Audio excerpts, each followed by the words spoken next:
peut-être par une même maligne, mais il y a eu la volonté de Dieu.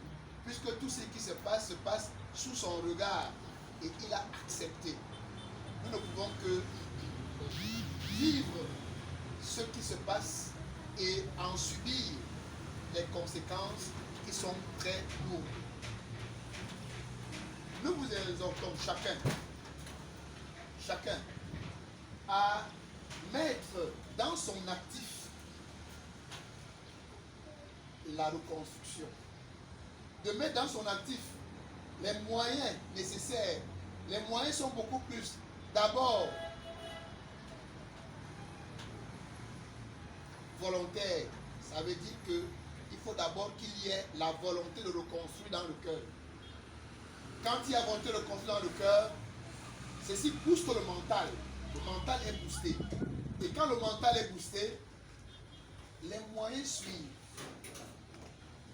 Il ne faut pas mettre les moyens devant. Mettons d'abord la pensée devant. Et avec la pensée, le reste va s'en suivre. Parce que si nous sommes dans l'espérance, si nous savons que ce qui nous est arrivé, le Dieu vrai, le Dieu saint, a vu, cela veut dire qu'il participera aussi à nous relever. Monsieur Norbert, vous n'êtes pas fini. Ne pensez pas que vous êtes fini. Ne pensez pas que Dieu vous a abandonné. Ne pensez pas que les ancêtres vous ont abandonné. Sachez que la vie est un cycle. Et le cycle de la vie, personne ne peut le définir. Il y a un temps pour rire, il y a un temps pour danser, il y a un temps pour pleurer. Et tout ceci est fonction de la volonté de Dieu. Et nous, de la paroisse, ne pensons pas de même que Dieu nous a abandonnés ou que Dieu nous ait tourné le dos. Soyons fortifiés par sa présence. Soyons fortifiés parce qu'il est présent. Et il y a cette chose dont on peut ne même pas accepter. Il y a eu le feu. Le feu a tout ravagé. Et quand le feu a flirté la Vierge Marie telle que vous voyez, le feu s'est subitement arrêté et n'a plus pris le volume. Le côté sur lequel nous sommes, les murs, quand on essaie de voir, on voit comment le feu a balayé. Mais qu'est-ce qui a éteint le feu? Il y a eu une puissance autre. Et c'est cette puissance autre qui va nous relever. C'est cette puissance qui va nous donner les moyens pour reconstruire. Et c'est cette puissance qui va nous fortifier et vivifier notre foi.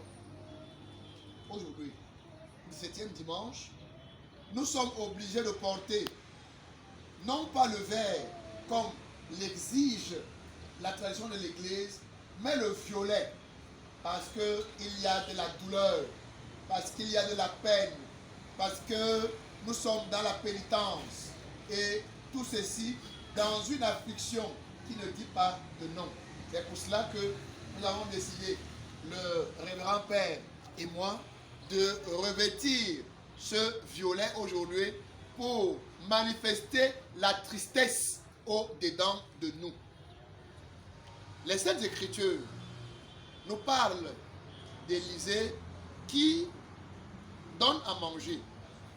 Élisée donne à manger. Il donne à manger à qui? Il donne à manger à ceux qui ont faim. Il donne à manger à ceux qui n'ont pas de nourriture. Vous et moi, chacun d'entre nous a besoin de quelque chose. Quelque chose manque à quelqu'un quelque part. Peut-être pour les uns, ça peut être la nourriture. Pour d'autres, ça peut être de l'argent. Pour d'autres, ça peut être la santé. Pour d'autres, ça peut être les échecs. Pour d'autres, chacun d'entre nous a un manque quelque part. Et le manque que chacun d'entre nous a quelque part ne peut être comblé que par la volonté. C'est pour cela que Saint Augustin nous invite beaucoup plus à nous lancer dans le cœur. Parce que c'est dans le cœur que tout se développe. Parce que c'est dans le cœur qu'il y a cette joie, il y a cette volonté. Dieu, nous le dit le psaume, ouvre la main et comble à souhait. Dieu Quand Dieu ouvre sa main sur quelqu'un, il comble à souhait. Combler à souhait veut dire que ce que tu demandes, Dieu te le donne. Ce que tu ne demandes pas, il te le donne. Parce que Dieu sait nos besoins. Il sait ce que nous voulons. Il sait ce qui nous manque. Il suffit juste un petit effort d'aller vers lui et en lui disant, Seigneur, nous sommes tourmentés et nous sommes troublés. La deuxième lecture, l'apôtre Paul montre aux Éphésiens le bien de rester collé à Dieu. Rester collé à Dieu voudrait tout simplement dire lire au moins un verset, un seul verset par jour, quels que soient nos problèmes, quelles que soient nos difficultés. Et si quelqu'un lit un verset ou lit un psaume, chaque jour, le matin, vous lisez le psaume, vous reprenez le même psaume le soir, en 365 jours, on aura terminé la lecture des psaumes. Et il y a une particularité dans les psaumes. La particularité, c'est que même Jésus-Christ lisait les psaumes. Il y a tout ce dont nous avons besoin dans les psaumes. Les psaumes expriment nos manquements. Les psaumes expriment nos joies. Les psaumes expriment nos malheurs. Les psaumes expriment nos bonheurs. Et les psaumes expriment de même ce dont nous pouvons recevoir.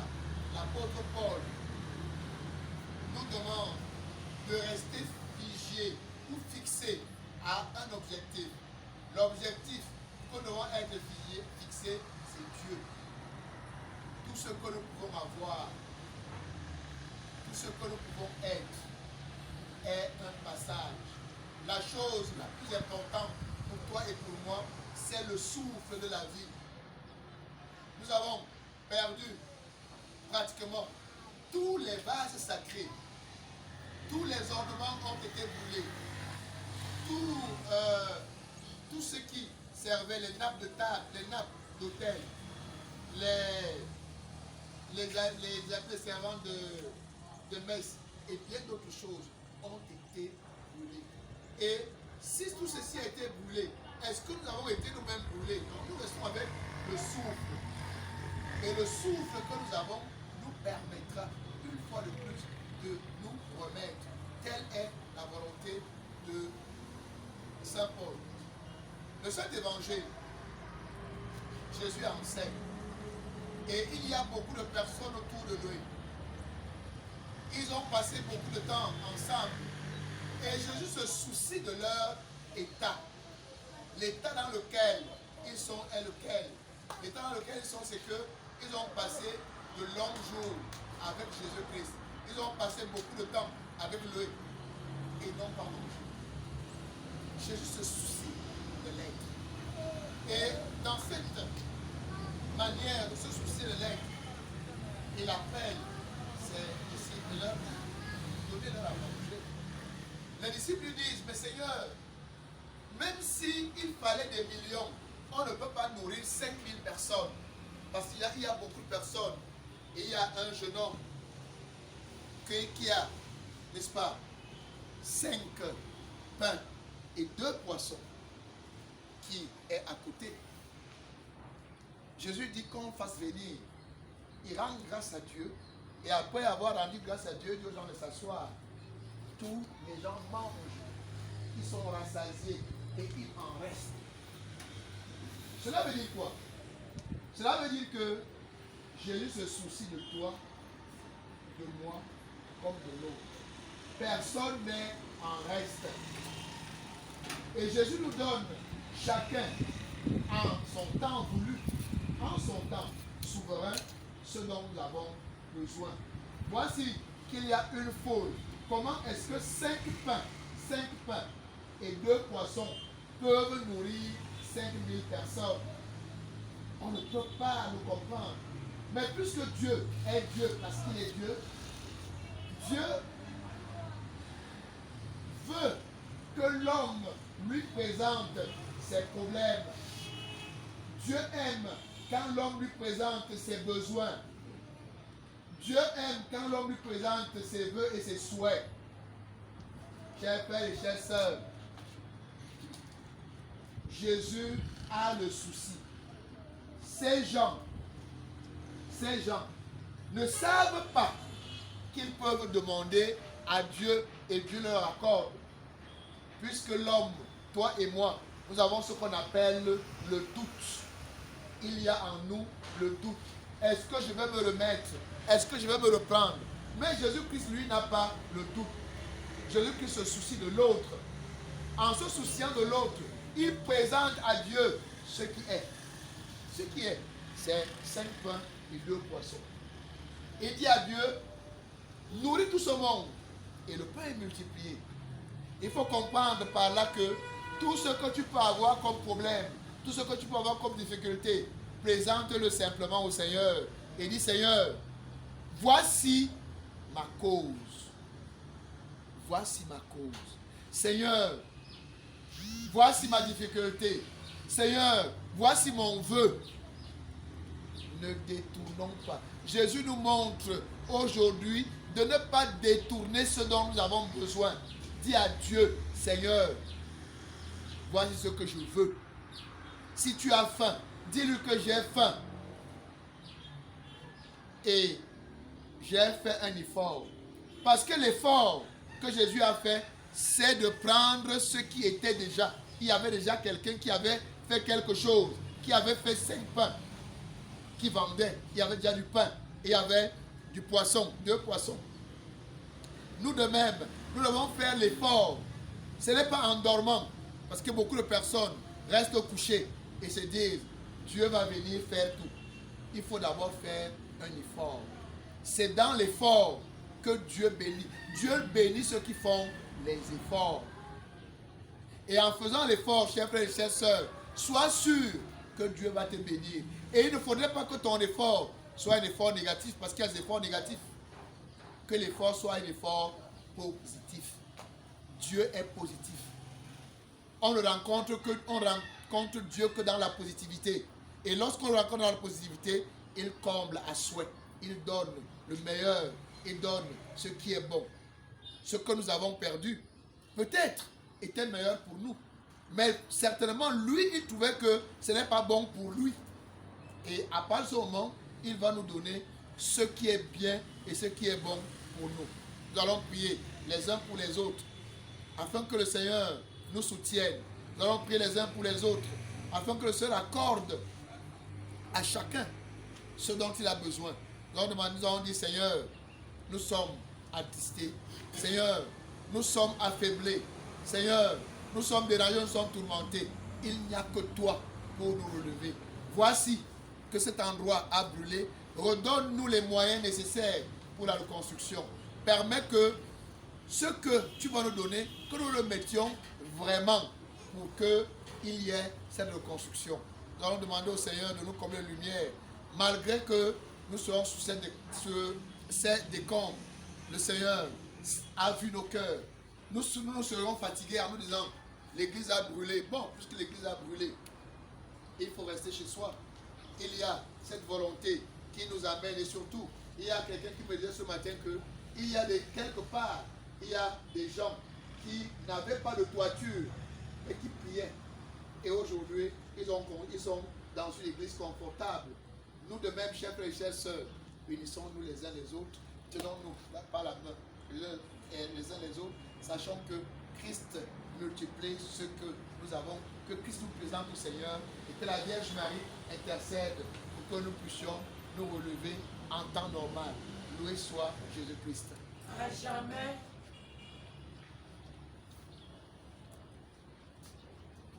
Levons-nous pour professer notre foi. Credo in uno Deo. Credo in uno Deo.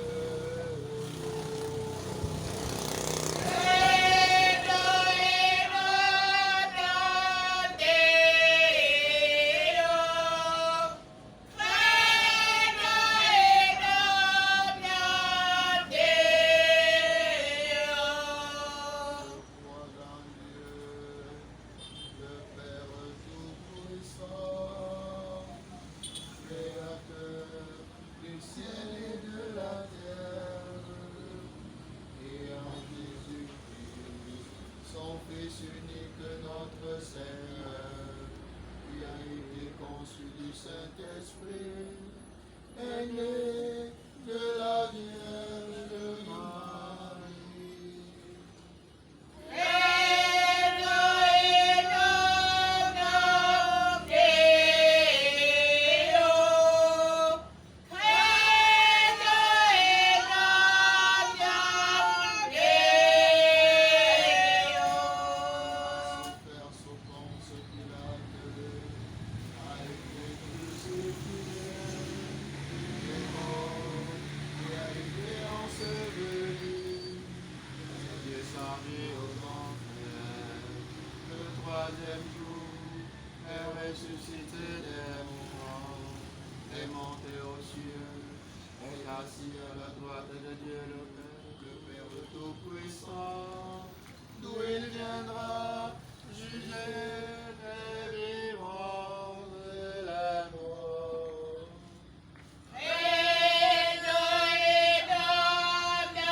A une intention qu'il la lève. Yahvé, notre Dieu, nous voici tourmentés et attristés. Mais nous savons que ce que nous avons perdu, tu le multiplieras. Ensemble, prions pour le Seigneur.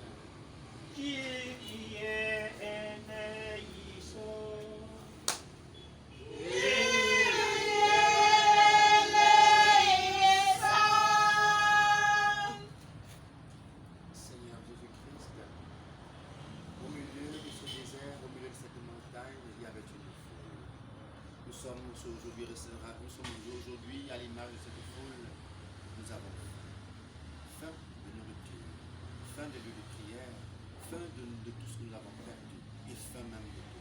Seigneur, permets qu'en ce jour où, au milieu de ces décombres, nous te louons, nous t'invoquons. Et Seigneur, nous gratifier et nous combler de ta grâce, de ta miséricorde. Ensemble, prions le Seigneur.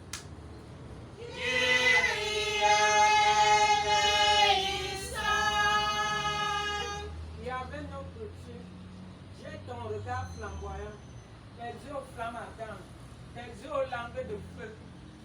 Viens essuyer nos larmes, viens fortifier nos cœurs. Donne-nous le courage, la paix, l'amour, le pardon, ce qu'on a eu, Seigneur. Que la Vierge Marie intercède pour nous, afin que nous ayons ça au centuple. Ensemble, supplions le très haut.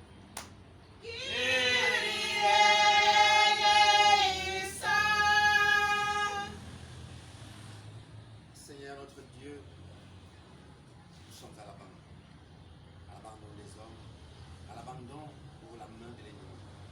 Mais vers toi nous avons recours, mais vers toi nous avons espoir.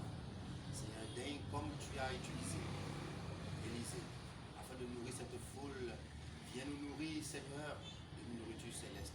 Amenant à essuyer nos larmes, amenant à penser les blessures de nos cœurs, amenant, Seigneur, nous arriver à nous enlever, à remettre en nous la lumière que nous avons perdue. Viens toi-même te manifester en touchant les cœurs des uns et des autres,